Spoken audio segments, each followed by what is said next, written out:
اعوذ باللہ من الشیطان الرجیم بسم اللہ الرحمن الرحیم۔ نالج کنگ کے معزز ناظرین السلام علیکم۔ معزز ناظرین اکرام، آج کی ہماری ویڈیو کا موضوع ہے غزوہ حنین کا واقعہ۔ نئے آنے والے ناظرین سے ہماری گزارش ہے کہ ہمارے چینل کو سبسکرائب کر لیں اور بیل آئیکن کے بٹن کو دبا دیں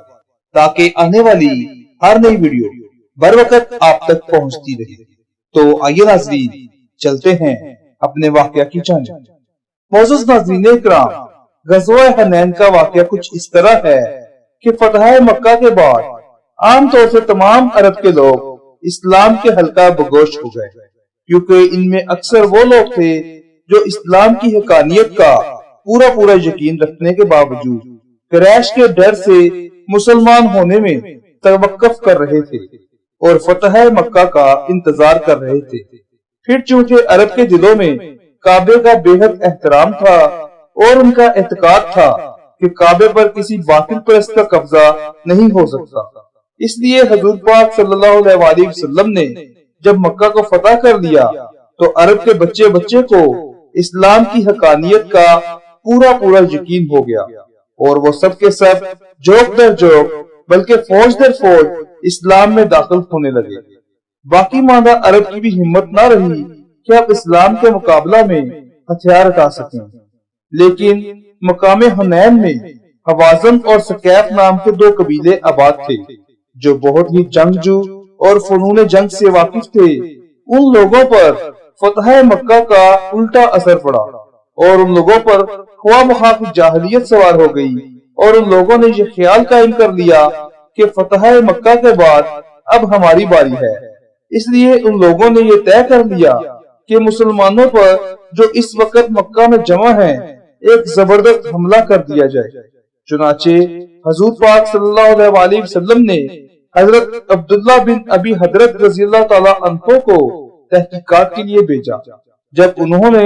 وہاں سے واپس آ کر ان قبائل کی جنگی تیاریوں کا حال بیان کیا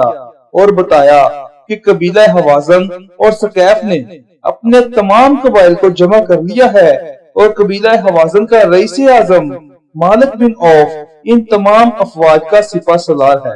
اور وہ 100 برس سے زائد عمر کا بوڑھا ہے۔ درید بن اسما جو عرب کا مشہور شاعر اور مانا ہوا بہادر تھا بطور مشیر کے میدان جنگ میں لایا گیا ہے اور یہ لوگ اپنی عورتوں بچوں بلکہ جانوروں تک کو میدان جنگ میں لائے ہیں تاکہ کوئی سپاہی میدان سے بھاگنے کا خیال بھی نہ کر سکے۔ حضور پاک صلی اللہ علیہ وسلم نے بھی پھر 12,000 کا لشکر جمع فرمایا۔ 10,000 تو مہاجرین اور انصار وغیرہ کا وہ لشکر تھا جو مدینہ سے آپ کے ساتھ آیا تھا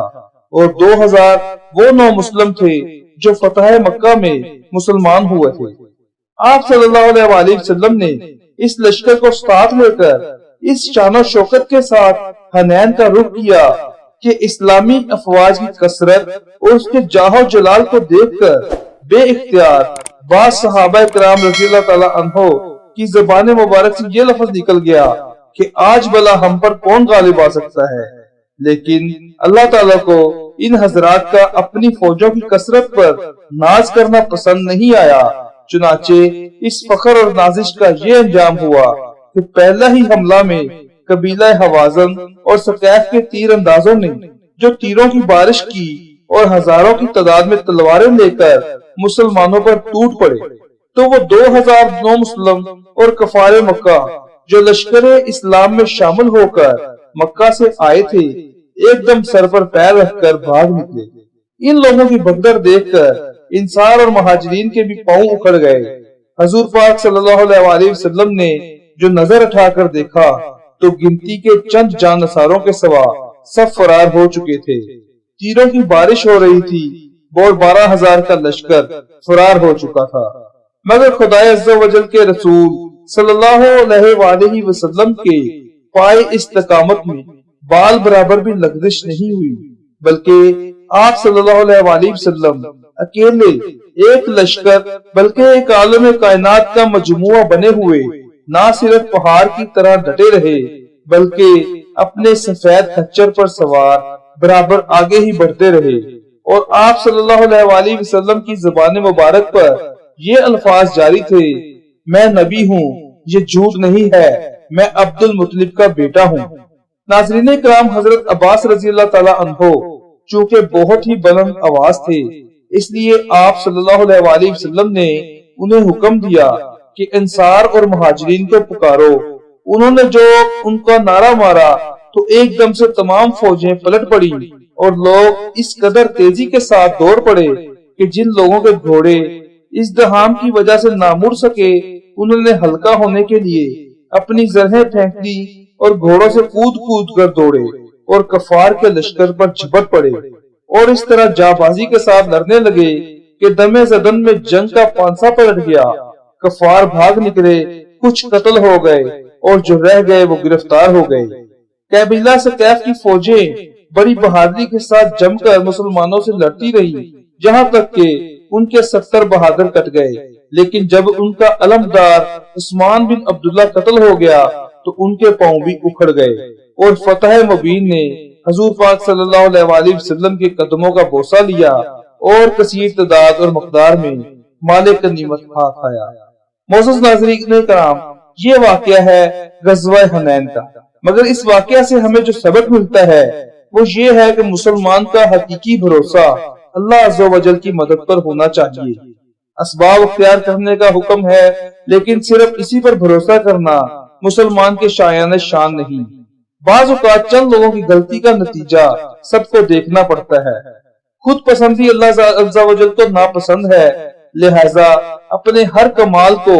اللہ عز و جل کا فضل سمجھنا چاہیے، نہ کہ اپنے زور بازو کا نتیجہ۔ جیسا کہ سورۃ نور میں آیت نمبر 21 میں اللہ تعالیٰ ارشاد فرماتا ہے، اور اگر اللہ کا فضل اور اس کی رحمت تم پر نہ ہوتی تو تم میں سے کوئی شخص بھی کبھی پاکیزہ نہ ہوتا، البتہ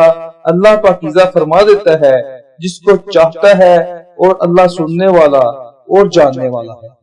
معزز ناظرین کرام، آج کی ہماری یہ ویڈیو اپنے اختتام کو پہنچتی ہے۔ اللہ تعالیٰ سے دعا ہے کہ اللہ تعالیٰ ہمارے علم میں اضافہ فرمائے، ہمیں سمجھنے کی اور سیکھنے کی طاقت عطا فرمائے۔ ملتے ہیں پھر کسی اچھی سی ویڈیو کے ساتھ، تب تک کے لیے اپنا اور اپنے چاہنے والوں کا بہت سارا خیال رکھیں،